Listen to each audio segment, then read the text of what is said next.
Get your curiosity right. Madbrick's webcast, Where the human spirit flies.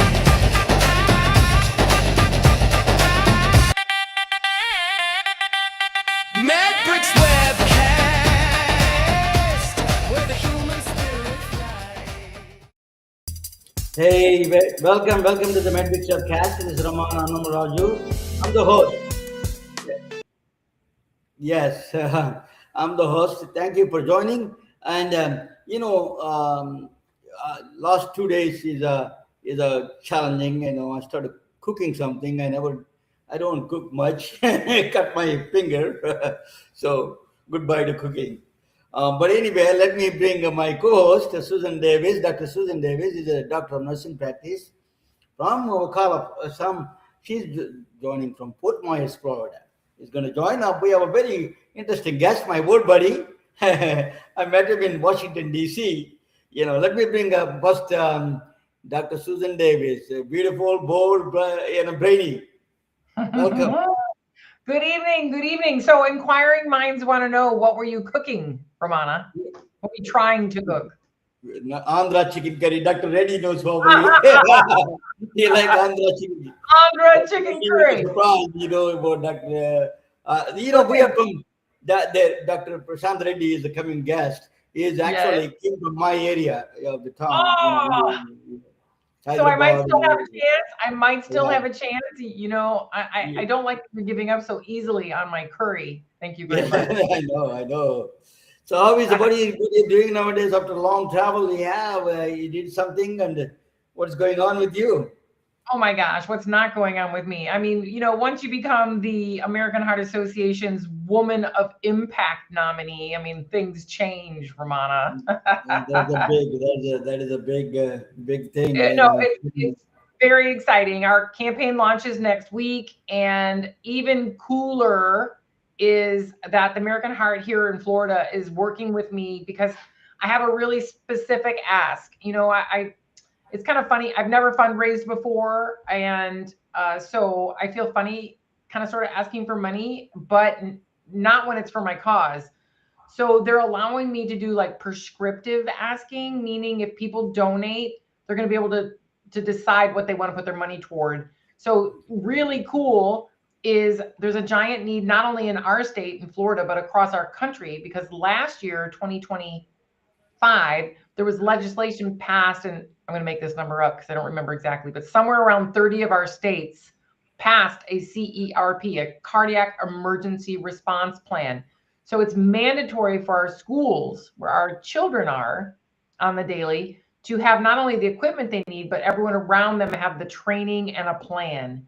So I'm going to use that as my platform here in Florida to set precedent and set a standard across our nation for this particular campaign, the Go Women. I'm sorry, the Go Red. Go Red for Women of Impact, to be able to prescriptively, take care of their particular state's schools. So that's what I'm going to do. So I'm totally psyched, because there's different levels of ways you can contribute, but you can make sure that our children, put your money where your mouth is. I say, put your money where our children are. Let's make sure that they're safe in school. And so very exciting, more soon, but that starts next week. Okay, without further delay, let me introduce you my upcoming guest, Dr. Prasanth Reddy. He is from my neck of my woods and back home, but he is also, I met him in Washington, D.C. Actually, I don't know, he's coming from a Kansas City joining. He's a Tundra. We met during the January month. Oh my God, it's cold up there in Washington, D.C. I met him during that time, So let me bring a Dr. Prasanth Reddy, oncologist. He's a lieutenant colonel in the Air Force. He has all the credentials, and he ran for U.S. Congress, for Republican Party, actually. So you almost won. Okay, welcome, Dr. Reddy. Dr. Reddy. Welcome. How are you? I am doing fantastic. A little chilly. The whole country is doing remember we met in we met in I think she's playing the Navia is. Yeah, we met in cold weather during the time, and that remember it is a challenging. But you ran for. One of the things I loved about you is you took a bold step, and you really who introduced you is a Palomito. Is Dr. Palomito introduced us, and the Dr. Chetipal is.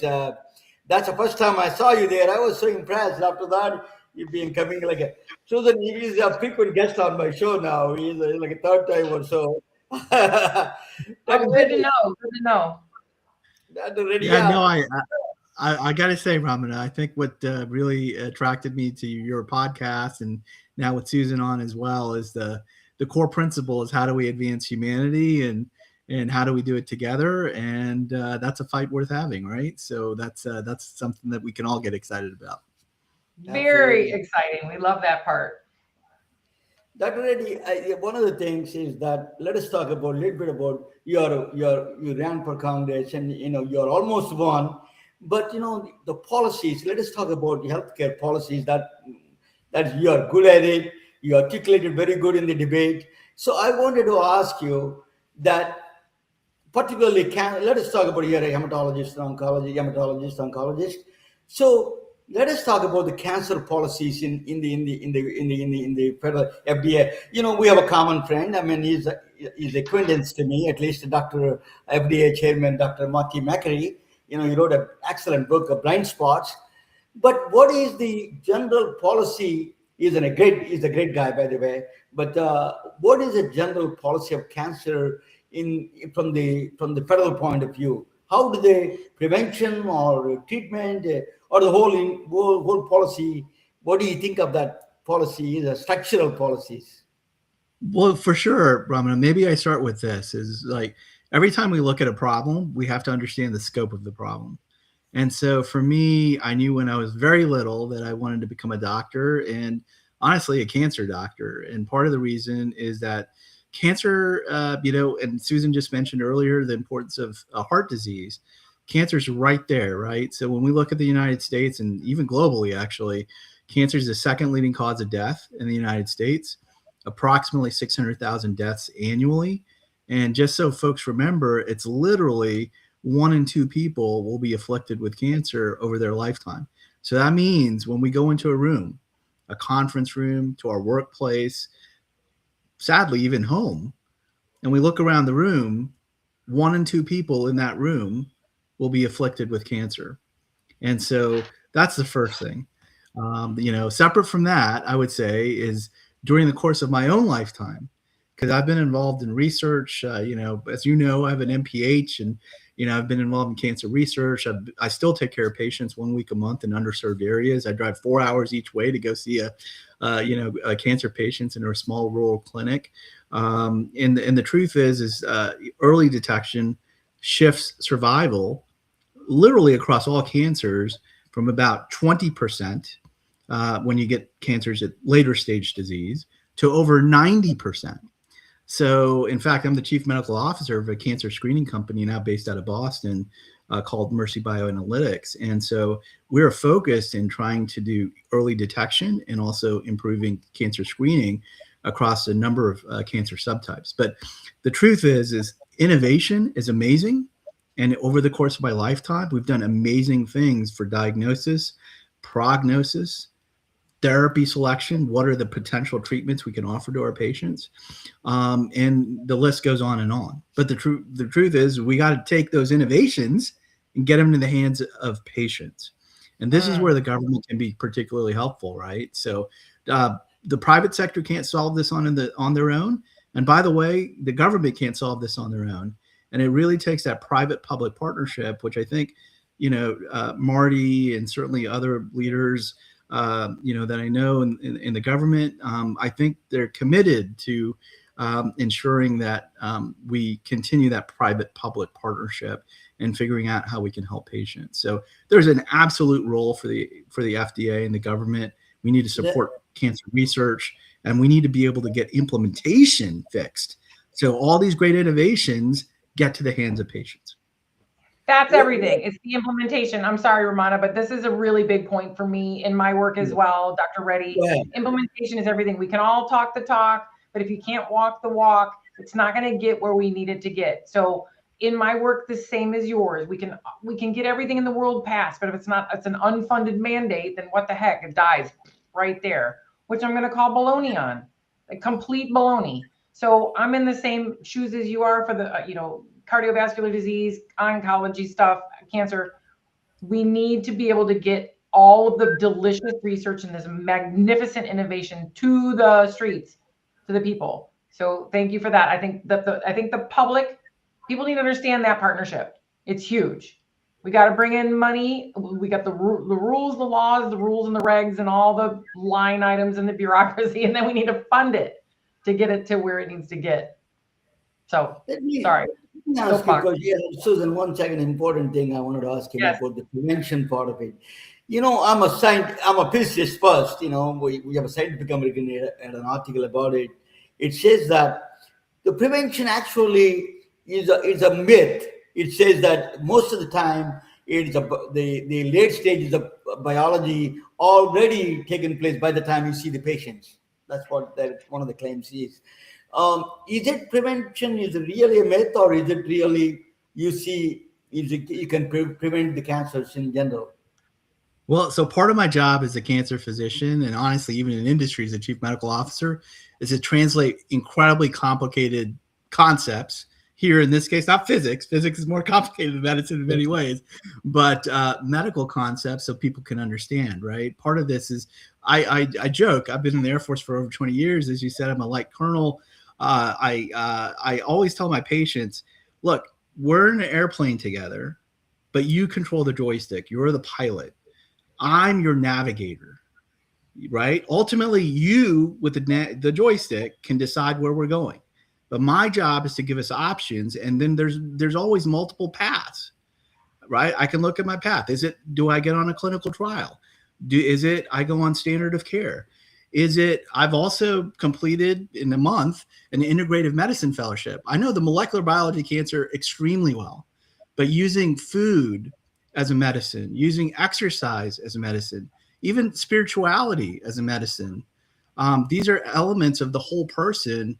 And if we don't understand the whole person, we'll fail in taking care of that individual person to achieve the best outcome. And so it's really this combination, but ultimately it is not a myth, right? So there's a great article, by doctors Hanahan and Weinberg that looked at the pathogenesis of cancer. And we don't have enough time today to talk about the pathogenesis of every cancer, but suffice to say, there's very specific mechanisms. And at the end of the day, cancer is simply uncontrolled cell growth. And how those cells get to that phase of uncontrolled cell growth, we can categorize whether it's angiogenesis or loss of or metastatic potential or loss of inhibition for apoptosis and cellular death when cells develop mutations and so on and so forth. But there's specific categories that can lead to the development of cancer. And absolutely, it's incorrect to say that we can't prevent cancer. The challenge is can we prevent every single cancer in every single patient? The answer is, of course, that's our ideal, and maybe we miss some folks. But there's absolutely no doubt that we can prevent cancer, and there's a number of ways that we can do that, right? And first and foremost, to be honest, is honestly lifestyle interventions, right? Things about what are we putting in our diet? How are we eating? Are we exercising? Those things are very, very important for cancer prevention. So we have lots of tools in our toolbox. And I think this is, again, when we talk about government and private partnership, we're really looking at how do we look at these public health interventions and convince folks that a healthy diet and exercise and having good mental health, having some kind of spiritual connection, all of these elements of a person can lead to better health. 1 second, Susan. Let me. I'm okay. I'm holding back. Go ahead, Romana. I just a question for you. The policy translation that prevention in all aspects of lifestyle medicine that you're saying, spirituality and the mental and the food as a medicine. How much the policy is helping if you're putting a Kentucky Fried Chicken everywhere in the 10 places same time, in Silicon Valley we had a one Kentucky Fried Chicken and then it's closed. But if you have 10 of them in a neighborhood, it is a problematic. I mean, I'm not saying I'm not going against any Kentucky Fried Chicken in general. I don't want to say anything about corporations in general. Uh, the problem is if you are not availability there, and these are all, it has to be supported by this infrastructure, by the government policies, right? So lifestyle medicine itself is must be taken over by the government itself, that push that federal government has to push that policy itself in the forward. Do you agree? I totally agree, right? I mean, let's talk specifically about, risk factors that are lifestyle risk factors. Tobacco. Well, it took us decades to say, smoking cigarettes was bad. Can we do better? And yes, it's sad that for me that when we see things like that, it takes decades for us to understand that, this is where policy impacts things, right? So even today, 30% of all cancer deaths, and it's not just lung cancer, by the way, it's many subtypes of other cancers that can be, have an increased risk of prevalence if you're smoking. 30% of cancer deaths are still attributable to tobacco, right? If you look at inactivity, you look at diet, there you're talking about maybe 15%, half that, right? So obesity, metabolic syndrome, inflammatory states, alcohol, right? Think about, I mean, it's pretty everywhere, right? And it's 5% of cancer deaths are related to alcohol. Infections, right? We talk about, HPV vaccine programs, right? Hepatitis B, even H. pylori, to be honest, right? So for gastric cancer and things like that, 13% globally, right? And then inherited cancer syndromes, which are a little bit trickier, right? There's not something we can directly remove as far as genetic risk, but 10 to 20%. And in those populations, there may be ways that we can reduce risk through surveillance, and sometimes even surgical interventions, prophylactic surgical interventions. For example, people that have BRCA mutations that are much higher risk of, say, breast and ovarian cancer, you may do risk-reducing surgeries. So we have to, the first thing, though, is we have to understand the biology. And that comes from this public-private partnership. And we're in an awesome era where, for me, it's the legs of the stool. And in medicine, historically, and this will never fully change because you always want to listen to the patient, the history is incredibly important in making a diagnosis. The exam is important, but in today's world, our technology, particularly with imaging and laboratory, is providing much more objective, precise, accurate, actionable information. And then the last piece is, okay, fine, I'm describing all these cool things and that's awesome. Well, what tools do I have in my toolbox?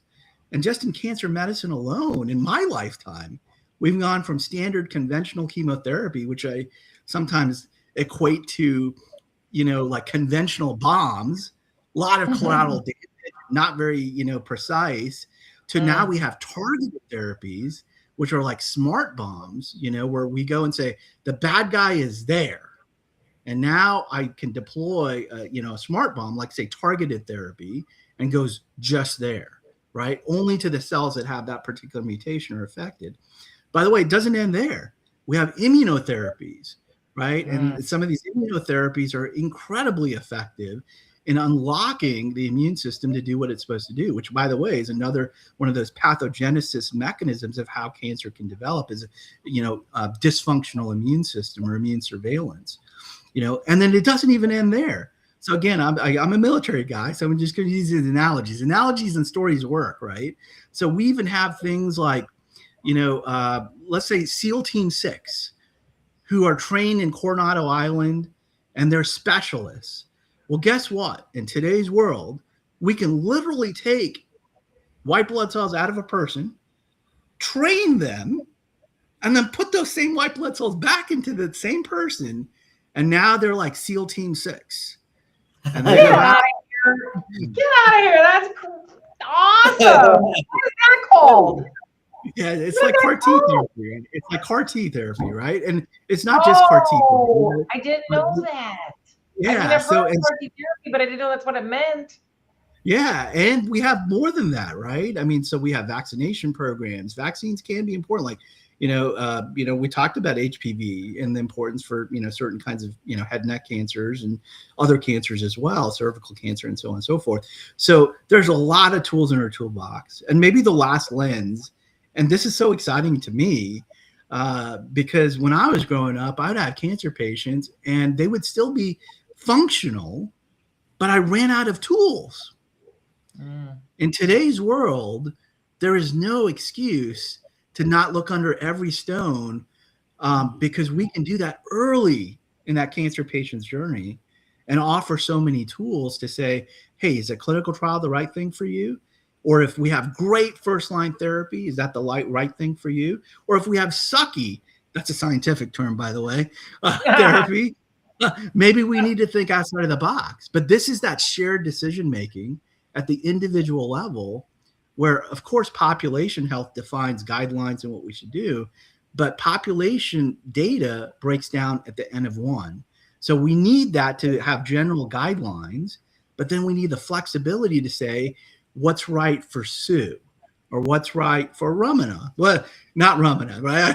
Hopefully you never have to deal with cancer, right? But the idea is what's right for that person, and it's that shared decision making. And we really are in an awesome time, Awesome time. Awesome time. So it's all about information, and how early can we get it and how far upstream can we get? So no one can, I'm sorry, but I'm pretty sure people know the difference between an apple and a Big Mac. So I know that we need to be careful with the minerals and micro minerals we're putting in our mouths. I don't think people realize if you look, Dr. Reddy, at a tree in your backyard, think of what it's taking for it to grow. You know, the minerals from the soil, water, and sun, and that's it. So we are virtually very similar. People think we're just so different, but we're really not. It takes the micro and the macro minerals, some water and some sun for us to grow so wonderfully. So my question to you is, often when disease, not just cancer, shows itself, it's kind of late in the game. So early detection is everything. And I know you are working right now in this cutting edge early detection stuff. I think specifically in ovarian cancer. And then I keep seeing little secrets about lung cancer, something coming up that you guys are working on, some really cool things. So what's the story on early detection in those areas? Yeah, so there's all kinds of ways we can look at early detection, right? And I don't want to get too technical because I'm going to bore you guys, but there are signals, that we can look at, and it's not just in the tissue, right? A historical way to make a diagnosis, we used to say, and we still say, tissue is the issue. So to get a cancer diagnosis, we do a biopsy, right? And so that's how we, even today, make a formal diagnosis for the vast majority of cancers. But what's really cool is that cancer is setting out other beacons, signals that allow us to detect when it's present, even in the bloodstream. So we can use imaging, but we can also use other techniques like looking at the blood and say what's being shed into the bloodstream. And so, yes, there's say, I'm just going to pick one. Let's say there's an EGFR protein, which is important for a number of cancers, including lung cancer. Well, if there's a mutation in EGFR, by definition, that's not a normal cell. So if I see that signal, I know something bad's going on. Now, if I see a normal EGFR protein in the blood, that's normal. We all have EGFR. The problem is when there's a mutation, and that mutation can then be one of the many, many, many ways a person can get a cancer, right? And so one of the interesting things, and Sue mentioned this earlier, is information is never a bad thing, right? We have to understand these things. And so, because I bring this up because, we have an opportunity through government to understand, the biology of cancer at a population level. If we did, for example, genetic sequencing on every single cancer patient, that to me is a no-brainer. Now, people will say, what about privacy? Right? Oh my gosh, well, guess what? Every day we have financial transactions that are very important at the individual level that are also protected. So yes, we need to put in the appropriate safeguards, but we have to be very careful that we don't take advantage of this amazing technology to do what Susan said earlier, which is understand the biology, right? Because once we understand the biology for everybody, because I can also tell you the rates of EGFR are different in Asians than they are in Caucasians, than they are in Black Americans. And so if we just sequence a certain group of folks, we will not understand the biology because we're missing the fact that it varies. The biology of cancer varies between men and women, between potentially age groups, exposures, your race, etc. So this is exactly what that public-private partnership is, and where government steps in is when private doesn't have access or the tools to be able to do these things at a population level. I have to ask really quickly, Romana, before you hop in. Okay, so you go for your yearly CBC CMP. These biomarkers are not included, right? It's such a general profile. In today's day and age of precision medicine and longevity medicine, when the heck are we going to bring in these biomarkers earlier, way upstream? I don't want to go to you for these cool tests when I think I might be sick. I don't want to get sick, Dr. Reddy. I want these biomarkers done on my yearly. What say you on this? It's a perfect thing, right? I'll give you an example on lung cancer. We just spoke about lung cancer and how tobacco is still a very important cancer risk factor. Well, not long ago, just a handful of years ago, the National Screening Lung Trial was completed and said, at least for people that had high risk for lung cancer based on their pack-year smoking history, that they should get screening with something called low-dose CT. Now, low-dose CT is covered by the federal government. Yet, maybe, depending on what data set you're looking at, maybe 5 to 15% of patients are actually getting low-dose CT. Why is that? Well, Susan, you just brought up an important point. It's convenience. So when I think about, how are we going to get implementation done? For me, it's literally 4 things. Does the test do what it's supposed to do? Can we trust it? Hopefully no more Theranoses out in the world, right? Mm-hmm. Number 2, is it easy? Meaning, can we integrate it into a clinical workflow where it's not like some, only this white castle that's not realistic for the vast majority of the people in the country to get access to because they don't have cancer navigators and other things. Is it easy? Tying back to your annual physical, right? If I'm already drawing a blood test, why not throw in a Mercy Bioanalytics test?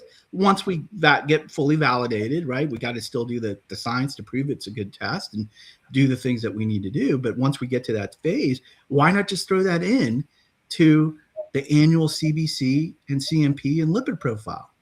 Now, what you've done is that implementation, that second piece of it, you've made it easy where now, even though we have a low-dose CT test, which I do think people should get if you fall into that high-risk category, for those folks that for whatever reason aren't able to do it, now we have a blood test that can help figure out whether they're at increased risk for lung cancer. Third and fourth things are also easy. Now, the third thing is cost, which the federal government can also help with, right? Which is, for example, for women's health, HRSA can be important for rural health, women's health, preventative services. And we have to look at mechanisms to go through how are we going to get these things covered. And by the way, an ounce of prevention, sadly, I lost my mom in 2024. It was a rough year. I lost my election run too, but it is what it is. But an ounce of prevention is worth a pound of cure. And so an ounce of prevention is worth a pound of cure. So when we think about expense, when we think about therapeutic expense, and we have all these awesome tools, even better than all these awesome tools after you're sick, as Susan and Ramana, you both highlighted, is to just prevent it or at least stage shift it so that instead of, a 20% survival rate, we're talking about a 90% survival rate if we can at least get patients detected earlier, right? So all this makes sense. And of course, there's a medical legal risk, and that's also policy. So as long as doctors are not doing crazy things, and I'll say this, I can just I can say this because I am a doctor, right?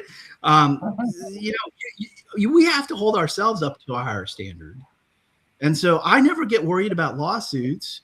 And the reason why I don't is if there's something complicated and I don't know the answer, I'm the first person to tell my patient. I did this like a month ago. And I said, you need a second opinion because we're in a difficult situation. I'm struggling to figure out, it's not plan A. What are we doing today? I always have a plan B and a plan C for my patients. And if I don't have a plan B or plan C for my patients, then I say, I'm struggling with that. And me as an advocate for you, we need to figure out, is there a better plan B or plan C? And so it's about transparency. It's about trust. And it's about, that is how medicine's supposed to work.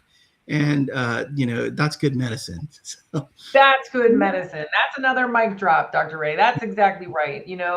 Come on. We all get viral from our friends. That Dr. Reddy, the biomarkers are new. I'm in Silicon Valley, liquid biopsy and all those free DNA markers are coming up.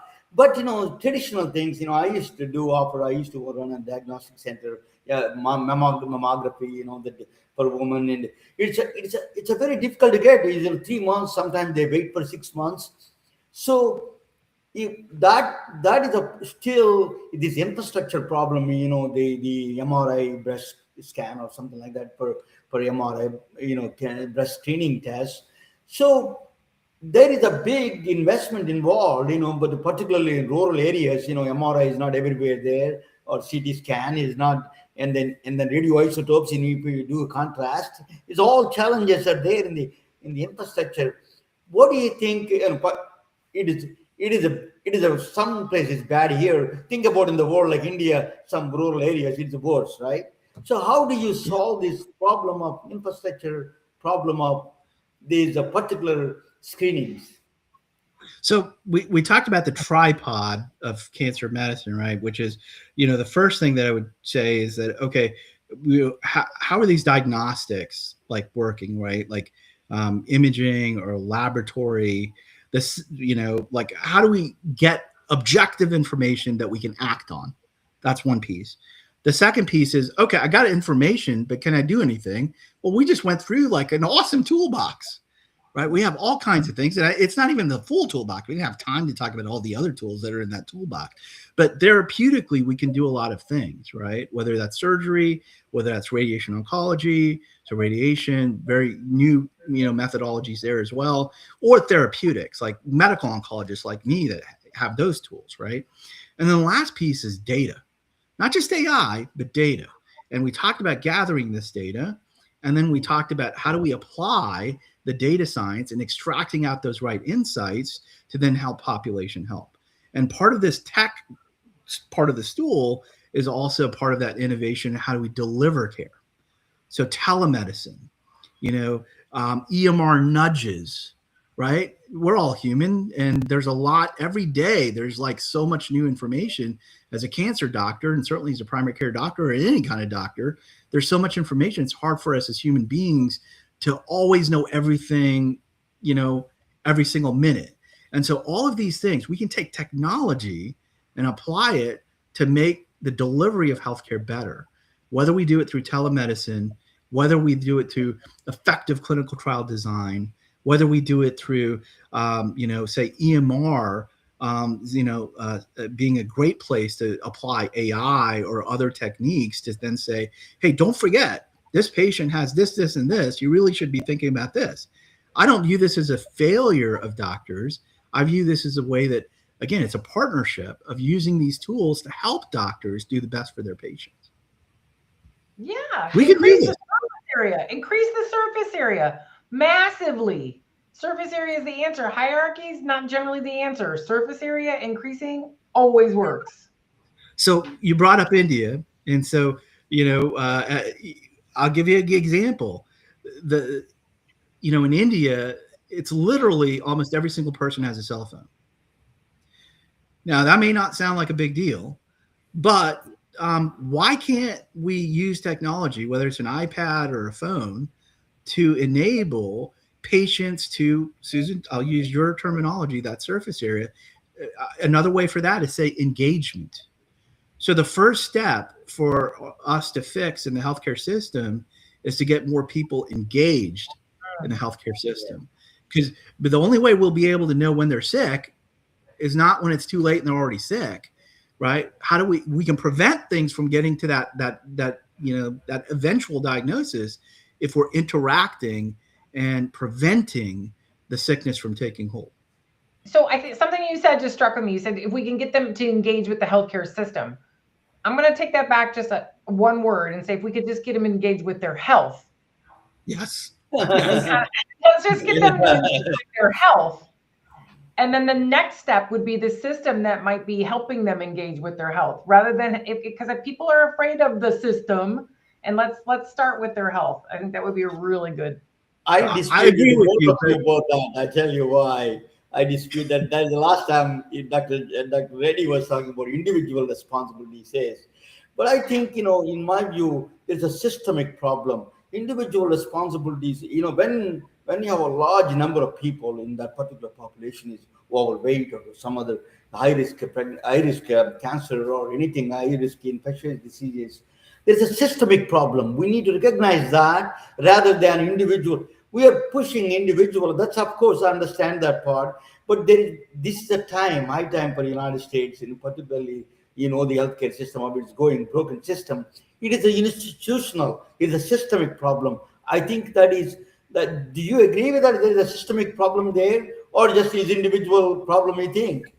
No, it's not black or white, and it's not you're either with me or you're against me. It's the truth is often in the middle, and we need both. I this is weird. I'll just say it. I'm a lifelong learner. I'm getting like a second business degree right now. I already told you about integrative medicine. Also working on a master's in theological studies, and I do it because So cool, Dr. Reddy. It's a whole other show. We're gonna have to come back and just talk about that. Yeah. But the truth is that we all can get better. Don't dwell on the past. Don't dwell on it's not a failure. But if we come in antagonistically saying you failed, you didn't do this, you didn't do that, then you're going to lose people.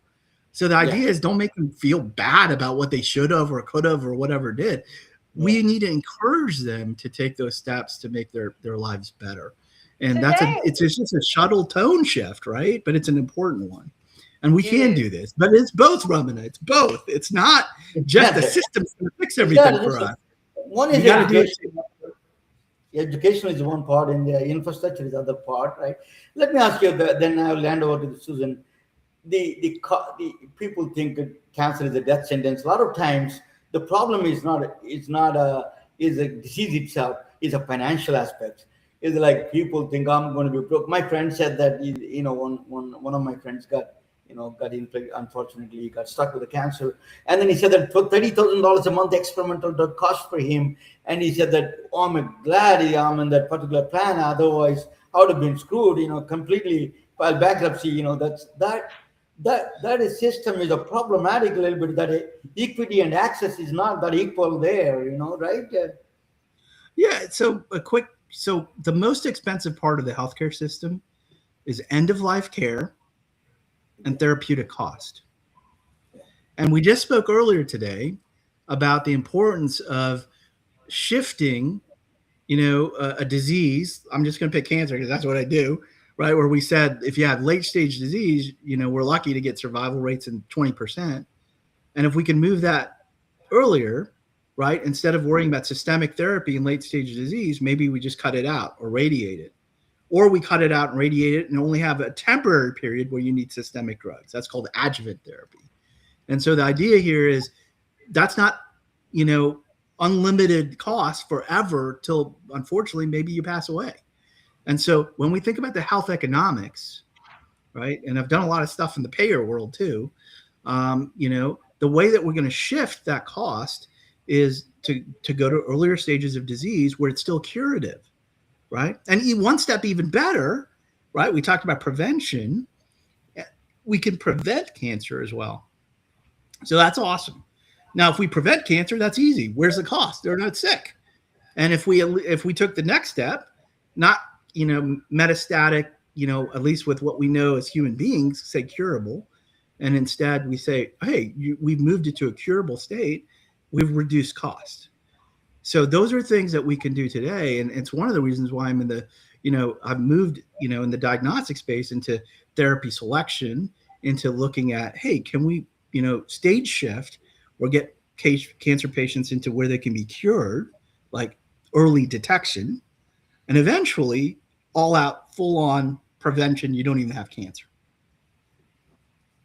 So education, education, education, education. Earlier, people are, if they're not aware that a Big Mac is a Big Mac and an apple is an apple, and I'm oversimplifying and being a little bit of a jerk, but I think we're really innately born with the knowledge of what's good for us versus what is not, regardless of the cost. And I've had this discussion with multiple humans on this planet of anywhere and everything. But the bottom line is, Dr. Reddy, Romana, just made the point of the century in my mind, right? So it's very expensive when you're late stage, because that's, what can we do other than treatment, and everything we have, throw the kitchen sink. We're going to do the best we can. That's going to be expensive. And I'll say that we're talking about oncology, we're talking about cancer, but it's every disease. It's the same thing. So to Dr. Reddy's point, the coming together as a nation, as a world, and teaching people through education and awareness, because somehow they're not hearing us, like Apple, Big Mac, but choosing good, what you put in your mouth and what you put in your mind, and how you move your body can keep you from those costs. It really can. So how can we come together to help people learn the beauties and the deliciousness of a healthy life versus doesn't it go back to the saying that a man/woman with their health has a million wishes and the one without their health has only one? So there's something, again, I don't want to get too spiritual here, but there's something called free will and there's something called agency. And agency means that I don't feel like I can't do anything. Whether it's human beings or dogs, the original experiments were done in dogs, right? Dogs were exposed to these inescapable electric shocks. And then they were placed in a situation where that inescapable part wasn't there. They could actually escape. Like, it was possible to escape. But many of those dogs didn't even try to escape, because they thought, they had learned that no matter what they did, it was futile and they had no hope. And that's called learned helplessness. And that is a very, very bad thing, certainly for dogs, but certainly even more importantly for human beings. Absolutely. And so this idea here is that we have to get to a place where people don't have that sense of learned helplessness when they do have agency. And that is not, in my opinion, purely legislative. That is helping each other, right? And so that is helping each other. I'm in on that boat, whatever that is, whoever's doing it, however you want to do it, I'm in. So I don't, it's brilliantly put, and I'm sorry it's so difficult to understand by the masses, but that's where I'd like to work, because I know inherently we all know the answer between good, bad, right, and wrong. I know. Susan teaches CPR for people. So the same thing, you need to teach them that if you don't, that I went to Selma. I used to place doctors in small rural underserved areas, like Kansas and all those places. Then I went to Selma, Alabama. That's everybody is overweight there, and I met the doctor there, and then one of the chief medical officers. He said that we don't have a nutritionist for the last 10 years in the hospital. So think about that. Access to information is not that cheap. Information is an expensive system. It's not that freely available. Or as you said, that the dog experiment is the best. Humans is worse. In fact, we are already came with the biases already. So all these things you need to really address at the legislative level, as you said. I was just going to say, Susan, kindness matters, right? And so, in medicine, part of my job, and I actually in politics, I think it's a little bit of the same thing. When a patient comes in, I have to absorb, because cancer sucks. And we aren't where we need to be. We have a long way to go to get to where we want to go. We made tremendous progress, but we're not done. And so, but part of it's a complex, when you're sick, it's a complex, set of emotions. Sometimes people are angry. They're sad.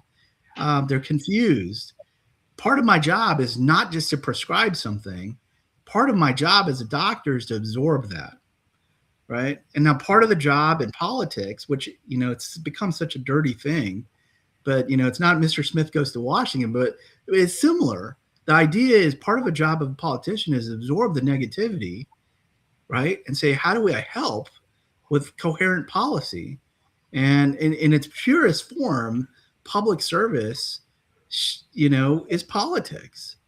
These elected officials, we're entrusting them to make the right decisions for people. And that is in its purest form, like public service. And it saddens me that, we're so, in a complicated, divided world where I think we all want to get to the same place, a better place. But, when we have differences in opinion, people can come together and say, how do we fix that? And how do we get to that better place? We've lost the forest from the trees. We've lost, where we're similar and say we want to get better.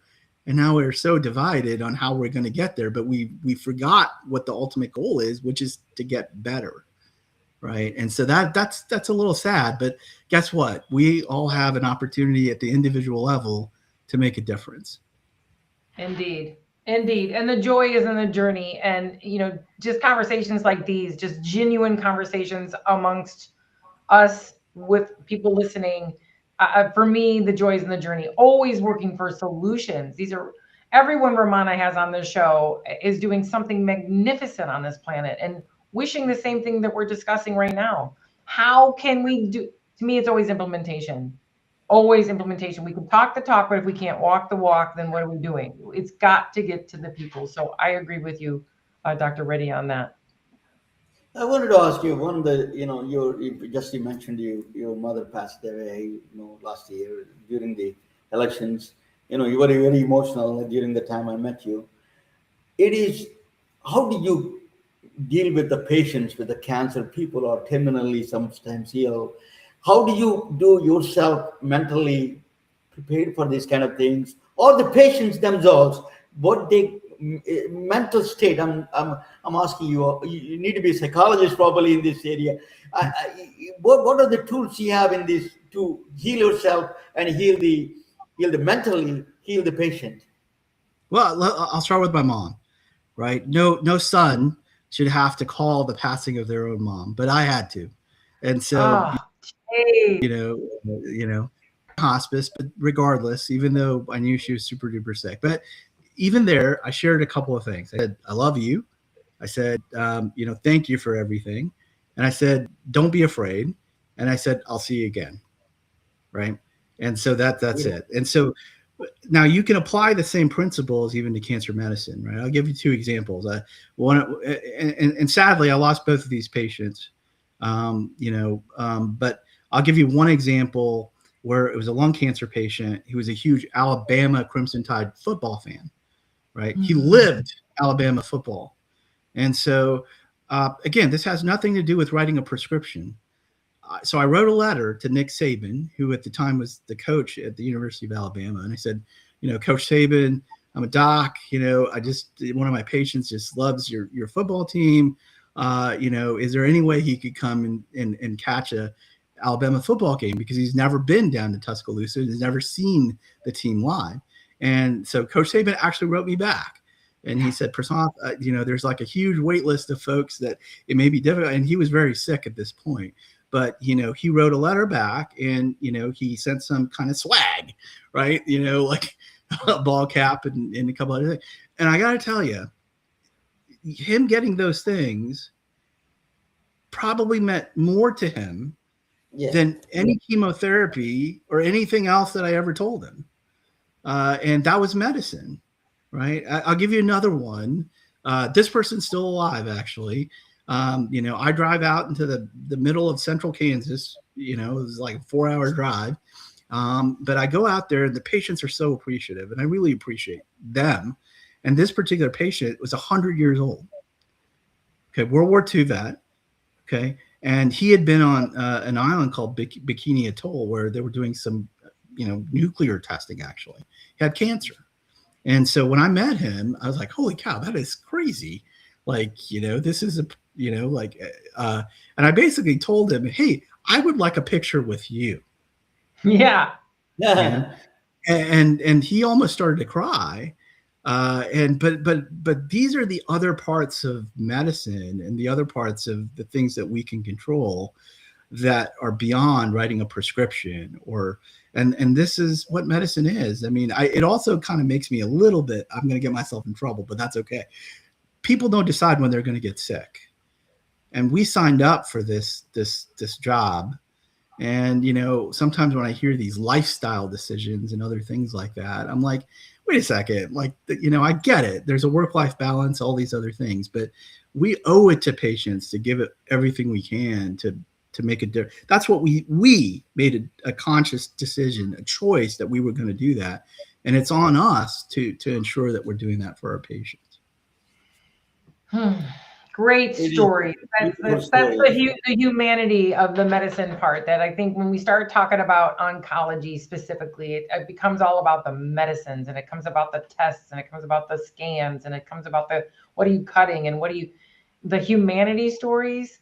They're still humans. They're still our mother and our father and our sister and our brother, and they still are here with us. And so I think those were wonderful human-centered stories, which is what medicine is. It's human-centered. But the question you didn't answer yet. How do you deal? I mean, you mentioned your mother, but how do you deal with the patients going through mentally? How do you prepare yourself? It's always puzzled me, because I place a lot of the oncologists. I've always saw that, some in hospices every day somebody's dying. How do you handle that kind of situations there? Look, it's not easy, right? Yeah. But I mean, it's a simple rule. The day that a person becomes just another number, or the day that you dissociate where you don't care and you just say, hey, that toll, I'm going to avoid it, is the day you should quit saying that you're a clinical provider. Yeah. I'm not saying it's easy, but that's what we signed up for. That's what the essence of medicine is. And so the short answer is that not easy. There is a tremendous toll, but if you don't have that tremendous toll, I worry about, like, what exactly are you doing? Right? There is an element of, giving that good care that is hard, but it's also the most rewarding part. Like, the most profound things I've learned in my life outside of my parents, right, has come from friends and my patients. And many of these patients, when they have no pretense, they're dying. And some of the most profound lessons I've learned in my life is when they have no reason to say anything else other than the truth, and you hear their strength or their, what they think is important in life, and that grounds you into saying, wow, that's pretty powerful stuff. Yeah. I have to second that, Ramon. I know the question wasn't for me, but Dr. Reddy and Ramona, as a trauma nurse, I've been present for many people leaving this planet. And for me, it's an honor in a way that it's hard to describe, to be somebody that's with somebody at their last moments, not just in traumatic circumstances, but like Dr. Reddy's mother or any of my family members that I have been blessed to be with when they pass. Is it hard? Yeah, like the hardest thing there is. But is it also an honor beyond honors to be with somebody when they transition, so that you have that special moment? And it's beyond special to me. So yes, I know the question wasn't for me, but is it hard? It's heavy hard, but it's also a blessing and a joy. I see the beauty of providing care. People like you and both of you in that sense, in different levels. But I think that still American healthcare system, people like you, makes it much more human and much more compassionate. I think even though there is a lot of skeptics, healthcare system is broken. I hear every day, but I think people like you remind us a good part of the system. In that sense, that I truly admire both of you in that sense. And I'm a physicist. I have to be impersonal. Everything is all system engineering and all those things that I do. So you have to carry the burden of carry on the burden of understanding and empathy and sympathy. All of them are. Thank you so much, Dr. Reddy. The final word. You want to say anything? Let me ask you: are you planning to do anything in the role of a federal government? Or are you planning to go work in the policy level, change everything? What is the plan? I'm gonna quote Dickie V, who's also a cancer research advocate. I'm gonna take a little bit of time out, right? So here's the thing. I encourage. It was hard. I'm not going to say that process was easy, but I encourage people to get involved in public service. I really do. I mean, I got more out of the process as a positive than a negative. And the ultimate truth is, if you really want to make a difference, don't make politics and public service a dirty word. That should be the ideal of public service. And so, so for those folks that are worried, yeah, it sucks sometimes. And, that's a scientific term, right? It is what it is. But the things that are worth the most in life are often the things that are where you struggle and you fail and you get knocked down, but you got to get back up. Life is about resiliency.